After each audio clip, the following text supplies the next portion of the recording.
mendapati laporan masyarakat terkait luapan air dari anak Sungai Baung yang kerap menggenangi pemukiman. Wakil Wali Kota Palembang Fitriyanti Agustinda bersama dengan jajaran pejabat pemerintah Kota Palembang meninjau drainase anak Sungai Baung, Kecamatan Ilir Timur 1, Lorong Serma Ismail pada Rabu 6 Maret 2019. Ketika ditemui Wakil Wali Kota Palembang Fitriyanti Agustinda menjelaskan, dari tinjauan ini didapati jika drainase aliran akan Sungai Baung yang memiliki panjang 900 meter ini kerap meluap karena di sepanjang aliran telah dijadikan gorong-gorong ini dipadati oleh sampah, sehingga aliran menjadi terhambat. Untuk melakukan pembongkaran gorong-gorong masih butuh pertimbangan, mengingat gorong-gorong yang ada merupakan salah satu akses jalan masyarakat. Oleh sebab itu, saat ini pemerintah Kota Palembang akan kembali melakukan perundingan dengan tokoh masyarakat untuk mendapatkan solusi terbaik.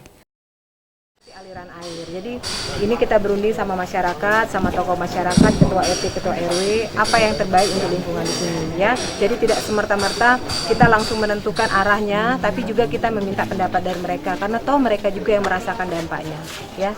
Sama-sama lah kita cari solusinya.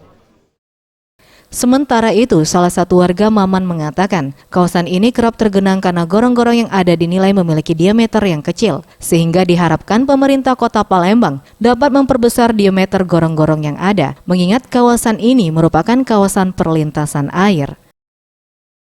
Yang jalan itu kan gorong-gorongnya kecil. Kalau bisa pakai bus yang besar kan pacak lancar banyak tuh. Pipa-pipa lama itu kan masih di situ kan. Ada jalan situ, jalan. Nah, ada pacak lagi ke. Selain itu sampah juga menumpuk. Yo, ada pipa-pipa itu. Tim Liputan Sriwijaya TV.